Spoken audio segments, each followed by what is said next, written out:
1971 ये सिर्फ एक साल नहीं है। ये वो साल है जिसने दक्षिण एशिया का नक्शा हमेशा हमेशा के लिए बदल कर रख दिया।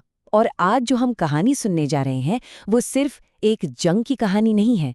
नहीं, ये कहानी है हिम्मत की, बलिदान की और एक बिल्कुल नए देश के जन्म की। देखिए, ये कोई आम मिलिट्री कॉन्फ्लिक्ट नहीं था, बिल्कुल नहीं। ये तो उस जज्बे की कहानी है, उस हिम्मत की कहानी है जिसने इतिहास का रुख मोड़ दिया। एक ऐसी कहानी जिसकी गूंज आज भी सुनाई देती है। तो सवाल ये उठता है कि आखिर ये सब शुरू कहाँ से हुआ। इसके लिए हमें थोड़ा पीछे चलना होगा, उस वक्त के पूर्वी पाकिस्तान में। जी हाँ, आज का बांग्लादेश। एक ऐसी जगह जहाँ लोगों पर सालों से जुल्म हो रहा था। सोचिए, दशकों से वहाँ की जो बंगाली आबादी थी, उन्हें पॉलिटिकली और कल्चरली मतलब हर तरह से दबाया जा रहा था। उनकी भाषा, उनकी पहचान, सबको कुचलने की कोशिश हो रही थी। और जाहिर है, इस वजह से तनाव अंदर ही अंदर बढ़ता जा रहा था। और फिर वो रात आई। मार्च 1971 में पाकिस्तानी सेना ने एक ऑपरेशन लॉन्च किया। नाम था ऑपरेशन सर्चलाइट। कहने को तो ये एक मिलिट्री ऑपरेशन था, लेकिन असल में ये बंगाली राष्ट्रवादी आंदोलन को बेरहमी से कुचलने की एक साजिश थी। रातों रात हजारों बेगुनाह लोगों को मौत के घाट उतार दिया गया। इस भयानक मंजर का नतीजा क्या हुआ? नतीजा ये हुआ कि लगभग 1 करोड़ लोग, जी हाँ, 1 करोड़ लोग अपनी जान बचाने के लिए भागकर भारत की तरफ आने लगे।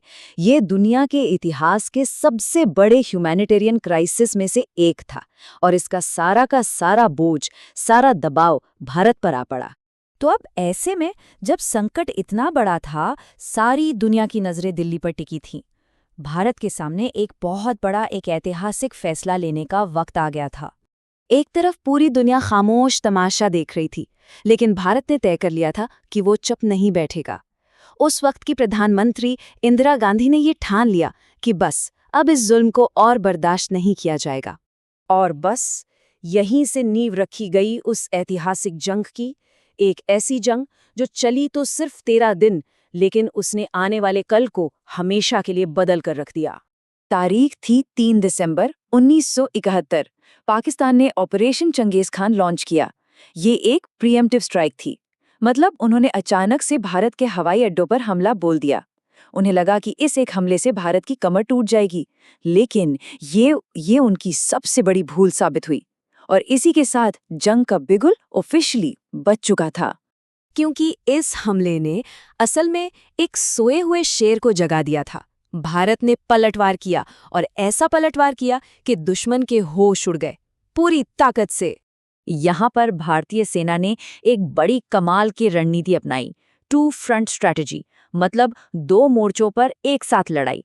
एक तरफ पूर्वी मोर्चे पर मुक्ति बाहिनी के लड़ाकों के साथ मिलकर बिजली की तेजी से आगे बढ़ना और जमीन को आज़ाद कराना, और दूसरी तरफ पश्चिमी मोर्चे पर एक मजबूत डिफेंसिव लाइन बनाना ताकि दुश्मन को वहीं पर रोककर रखा जा सके।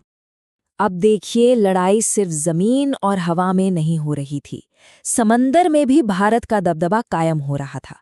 4 दिसंबर की रात भारतीय नौसेना ने एक ऐसा ऑपरेशन किया जिसने सबको हैरान कर दिया। नाम था ऑपरेशन ट्राइडेंट। ये एक बहुत ही साहसी और जबरदस्त हमला था। इस ऑपरेशन का सीधा निशाना था कराची पोर्ट, जो पाकिस्तान का नेवल हेडक्वार्टर था। और हमला इतना सटीक और इतना जोरदार था कि कराची का बंदरगाह कई दिनों तक आग की लपटों में जलता रहा। इस एक हमले ने पाकिस्तानी नौसेना की कमर ही तोड़ दी। अब वापस चलते हैं पूर्वी मोर्चे पर। यहाँ भारतीय सेना और मुक्ति बाहिनी किसी तूफान की तरह ढाका की तरफ बढ़ रही थीं। पाकिस्तानी सेना के लिए अब बचने का कोई भी रास्ता नहीं बचा था। चारों तरफ से घेराबंदी हो चुकी थी। और जानते हैं, सिर्फ 13 दिनों के अंदर भारतीय सेना ढाका के दरवाजे पर जाकर खड़ी हो गई। यकीन करना मुश्किल है ना? ये स्पीड और स्ट्रैटेजी का एक बेमिसाल नमूना था।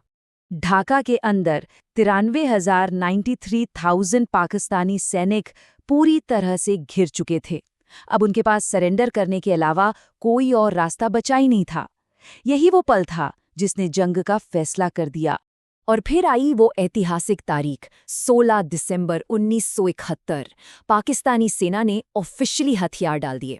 ये द्वितीय विश्व युद्ध के बाद इतिहास का सबसे बड़ा मिलिट्री सरेंडर था, सबसे बड़ा। लेकिन ये जो जीत थी, इसका मतलब सिर्फ एक जंग का खत्म होना नहीं था। नहीं, ये तो एक नए देश के लिए एक नई सुबह का आगाज था। उसी दिन दुनिया के नक्शे पर एक नए देश ने जन्म लिया, बांग्लादेश। सोचिए वो मंजर, गलियां जश्न में डूबी हुई थी, लोगों की आंखों में खुशी के आंसू थे और हवा में सिर्फ एक ही नारा गूंज रहा था, आजादी, आजादी। भारत ने सिर्फ एक जंग नहीं जीती थी, उसने एक पूरे देश को जन्म देने में मदद की थी।